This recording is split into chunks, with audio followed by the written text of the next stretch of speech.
Good morning students. Welcome to the virtual classrooms. We are studying this chapter number 5, states of matter. In our last lecture we studied related to these numericals of ideal gas, combined gas equation. We studied it related to the density. Today we are going to study a new one that is known as Dalton's law of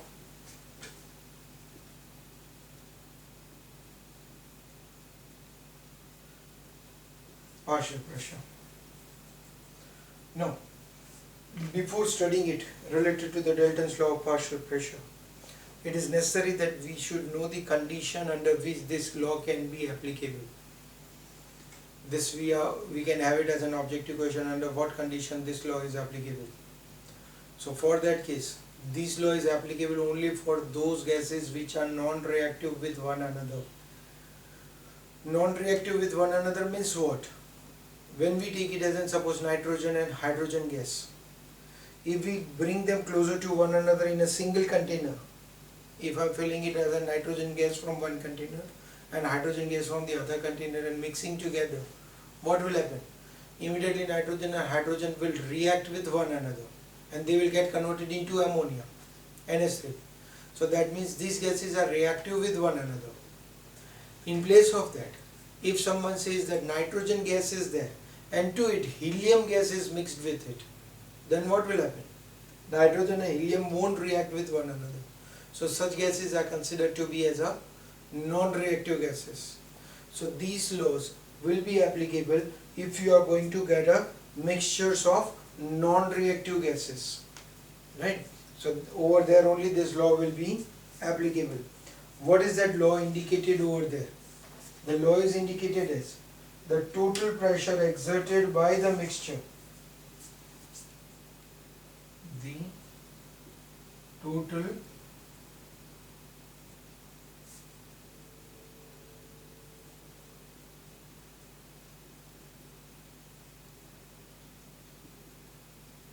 total pressure exerted by the mixture of non-reactive gases.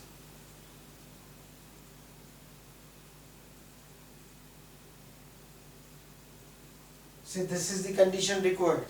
Whenever you are having it as a pressure, I want to calculate the pressure of that container, then those should be non-reactive gases is equal to the sum of partial pressure of each gaseous component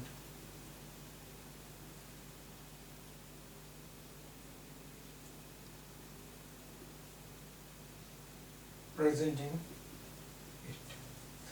What does it change? As already we told that non-reactive gases are there, then whatever the gases are mixed in that container will have a total pressure equals to the sum of partial pressure of each gas is present in them. Now what is the meaning of partial pressure? Partial pressure means the pressure exerted by the gaseous component, individual gaseous component. Partial pressure means pressure exerted by individual gases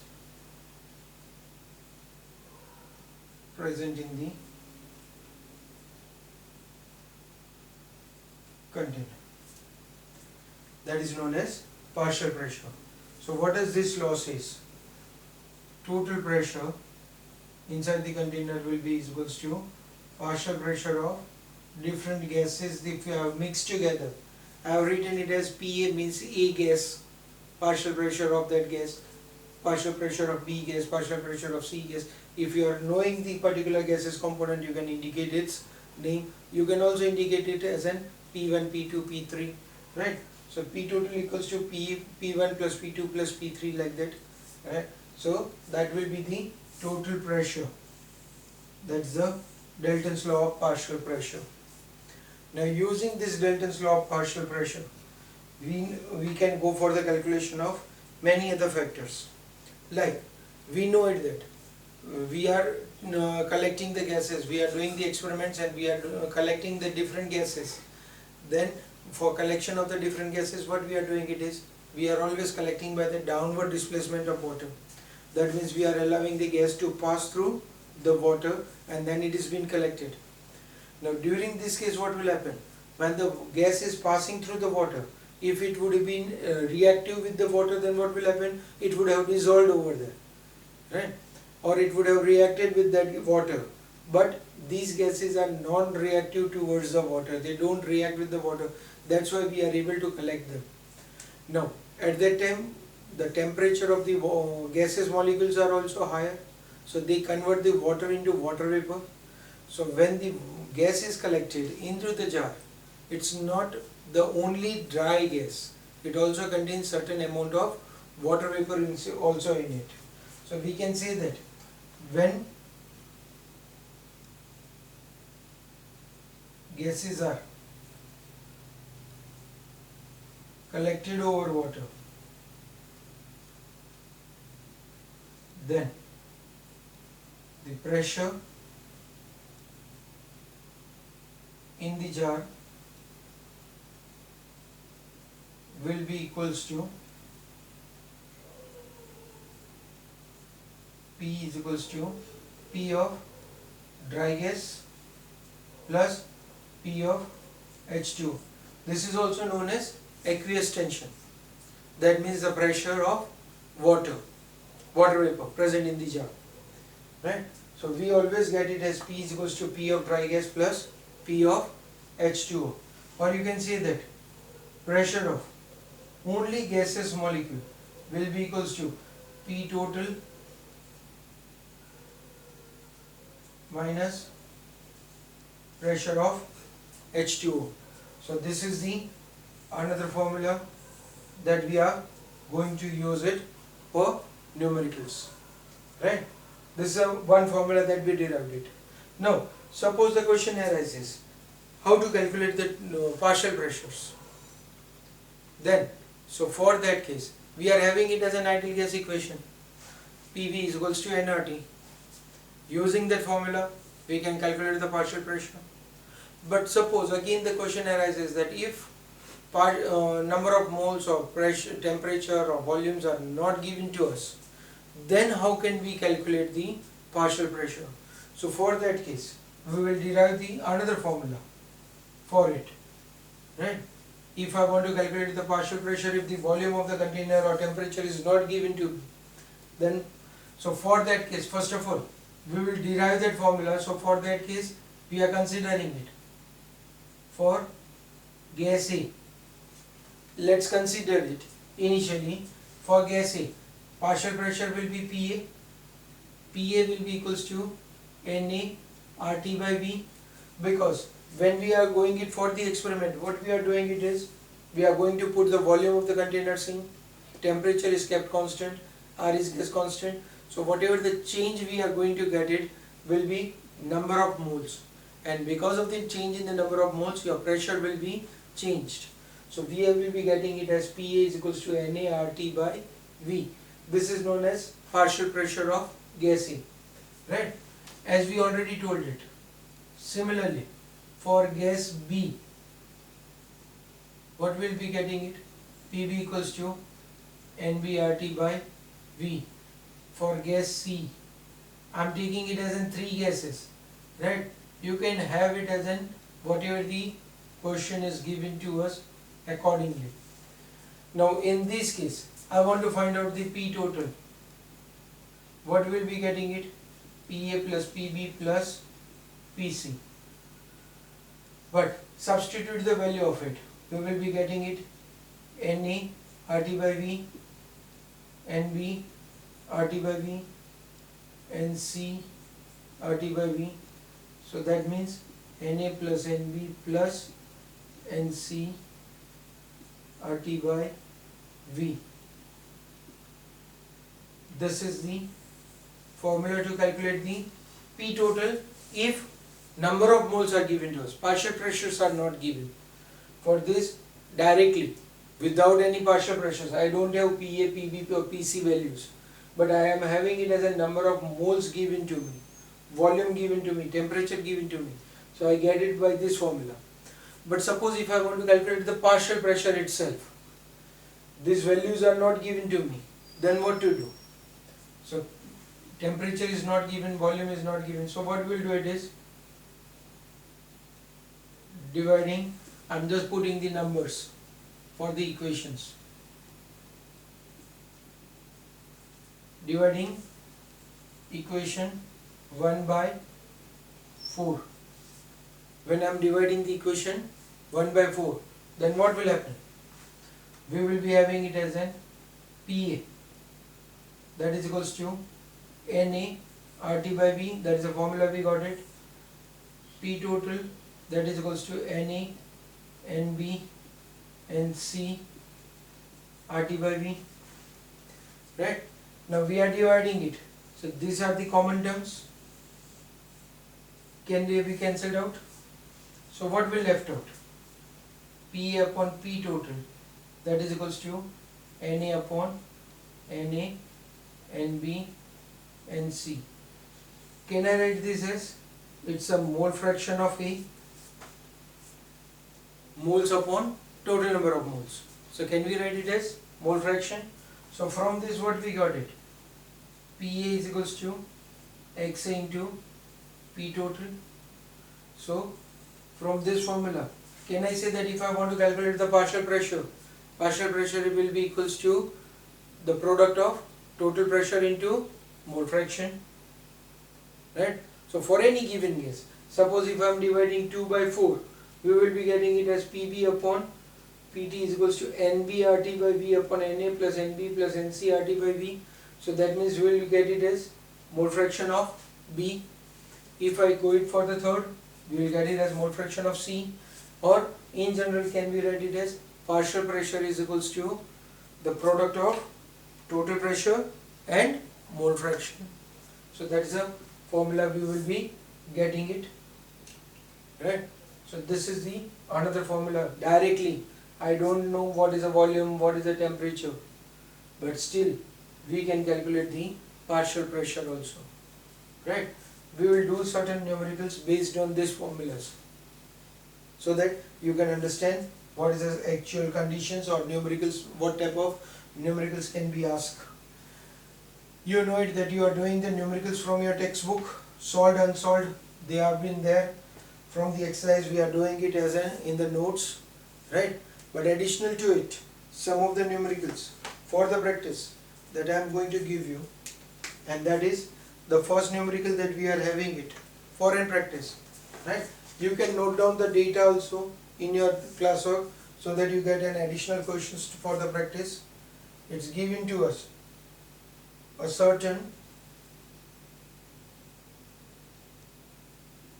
quantity of a gas occupies a volume of 0.1 liter when collected over water at 288 Kelvin and 0.92 bar pressure. The same gas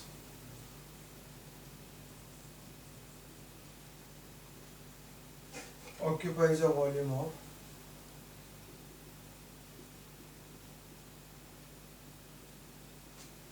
0.085 liter at STP in dry condition.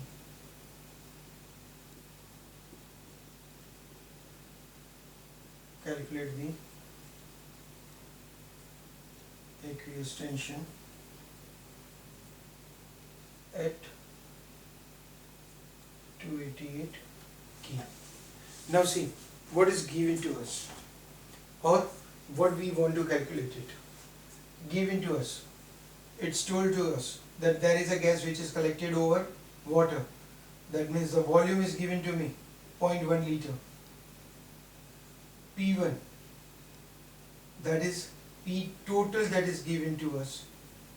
P total is 0.92 bar at T 288 K. Now P total is given to us as 0.92 bar because it's collected over water. So that means it's a dry gas plus aqueous tension, right? We want to calculate V2 is given to us 0.085 liters at P2, that is given to us STP means 1 bar and 273 K. We want to find out P of H2O. Aqueous tension means P of H2O. Now see, P total is given to me.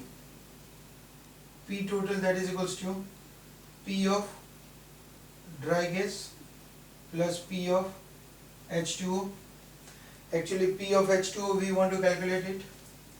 So P of H2O that will be equals to P total minus P of dry gas.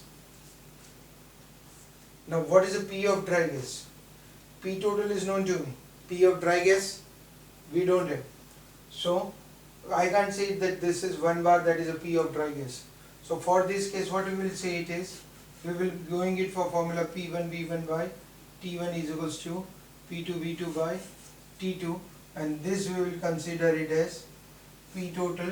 So from this, can I write it as, for this as P1 is equals to P total minus P, right?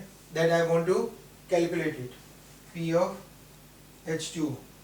This one we will put it as P of dry gas, that is P total minus P of H2O, right?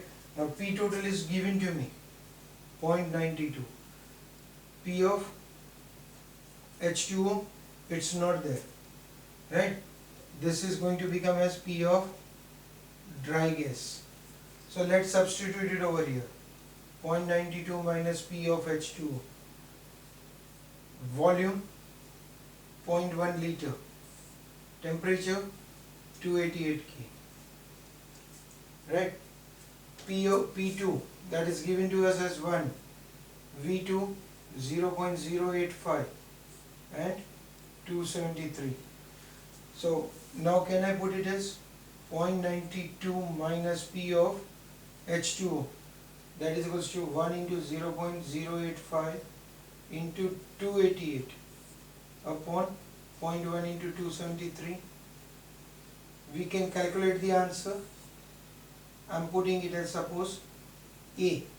So this one will become P of P2 minus P of H2O, that is equals to A. Therefore P of H2O, it will be 0.92 minus A. That will give me pressure in, that is of P of H2O.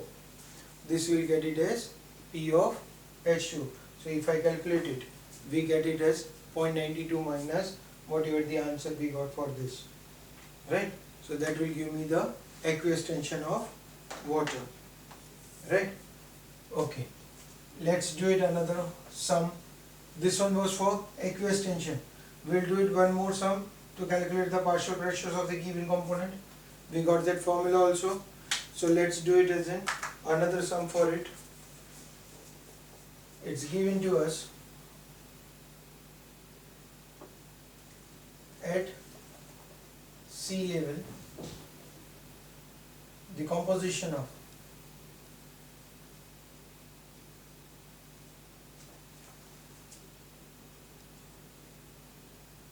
dry air is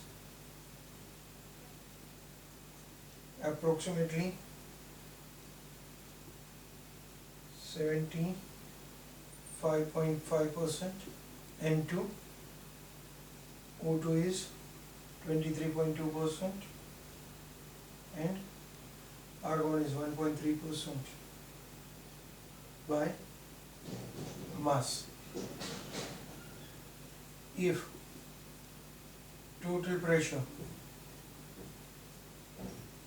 at sea level is 1 bar,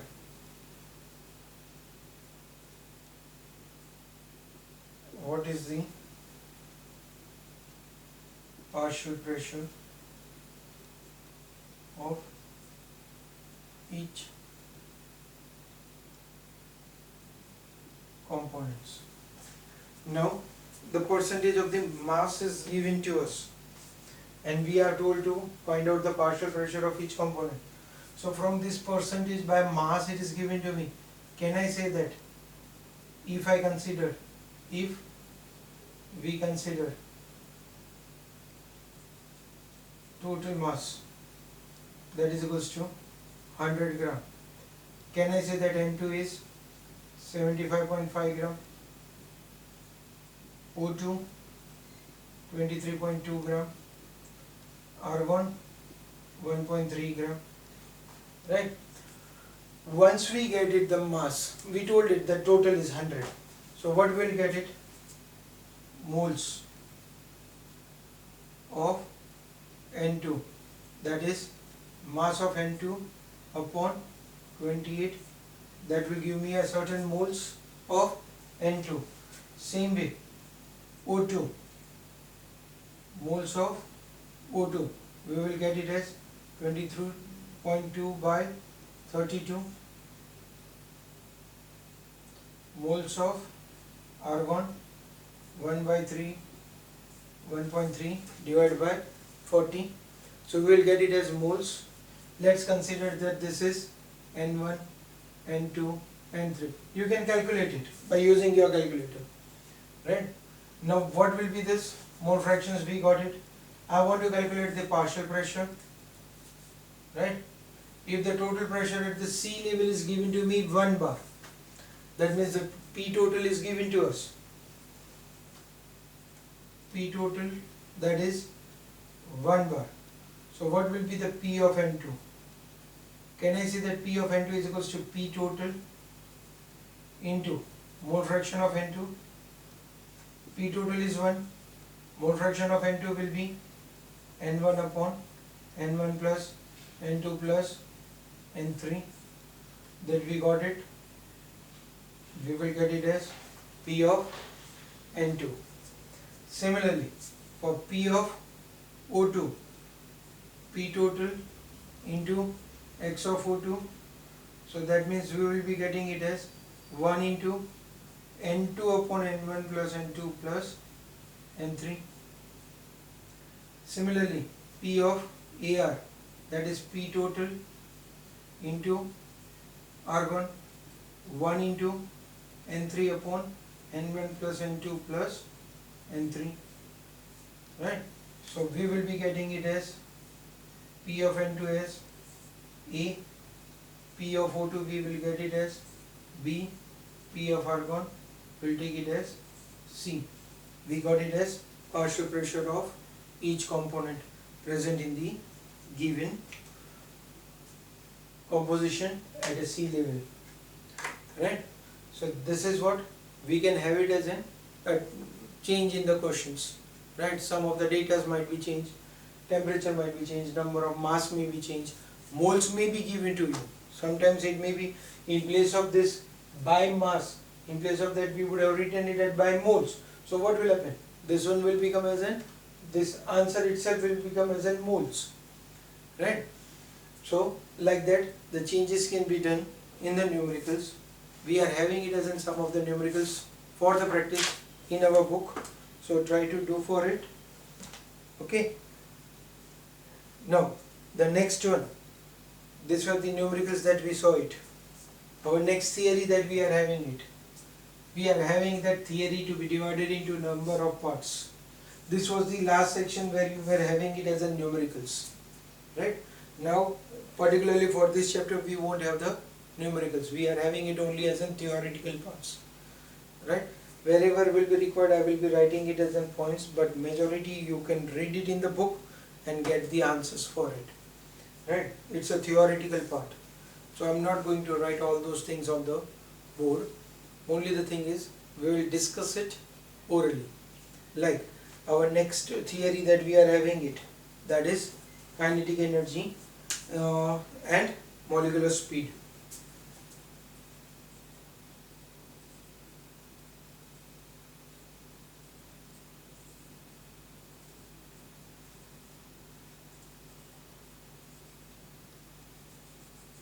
Now, when we are talking about kinetic energy and the molecular speed, what we want to indicate it, that whenever you are having it as in gases, we have studied in our lower standard right from there till today. Even in this chapter also we discussed the characteristic of the gaseous molecules, that they are not steady, they are always in a continuous motion. That means they are having it as a certain kinetic energy present in them. They are in a continuous motion. Now if they are having it as a kinetic energy, is all the gaseous molecules though made up of same composition? Like suppose if I say it as in 1 mole of an N2 gas is taken, we are having it as in 6.022 into 10 raised to 23 number of N2 molecules. Does all the molecules move with the same speed?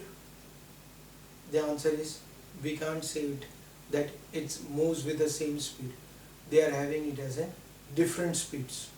They are not moving with the same kinetic energy.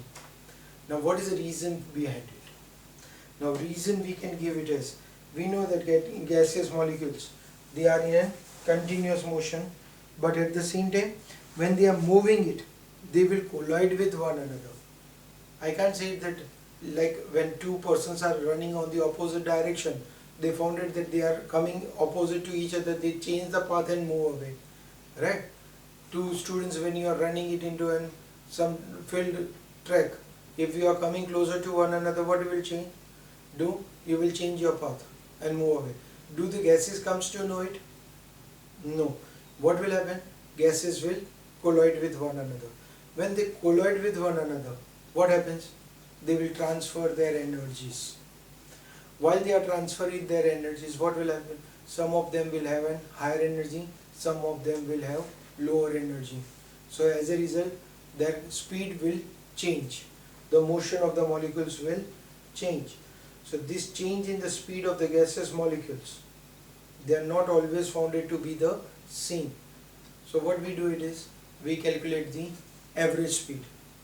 So for that case, we write it as the speed in the form of U average. That is the U1 plus U2 plus U3 upon N. Whatever the number of molecules that you are calculating it, we always get it as average molecular speed. So we calculate that average molecular speed as the molecular speed of the first molecule plus second molecule plus third molecule upon whatever the number of molecules we are having it. So we write the formula of U average, right? But again, when this theory was being given out, at that time, the two scientists, Maxwell and Boltzmann, they told that it's not necessary that every molecules will have an identical speeds. The molecular speeds depends upon even temperature of the molecules. Not only by colliding with it, they change their speed, but they also depend upon the average temperature of that container, the gaseous molecules. The reason is, if the temperature is increased, molecules will get in kinetic energy and they will move faster. If the temperature is brought down, the molecules won't have that energy, so they will slow down.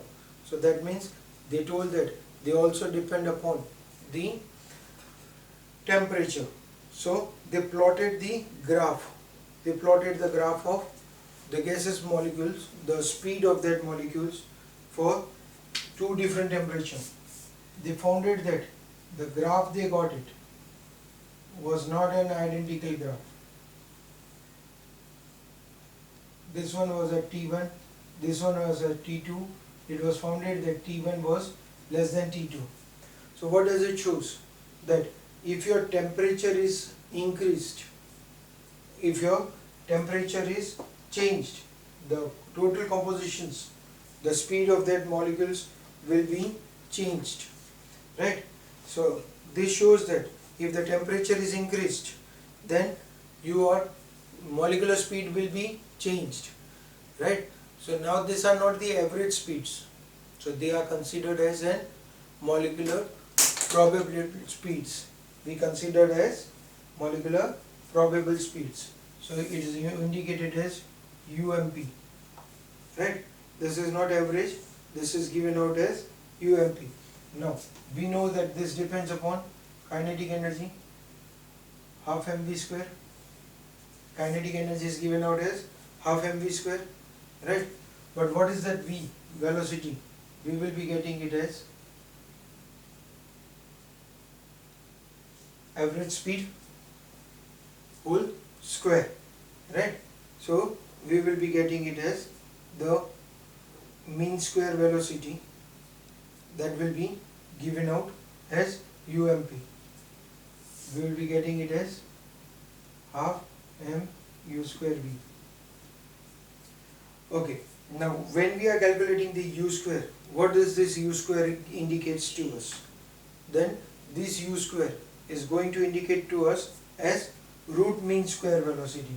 That means we are calculating the square of it, so we are going to get it as the new term as root mean square velocity, URMS, that is equals to u bar whole square, right?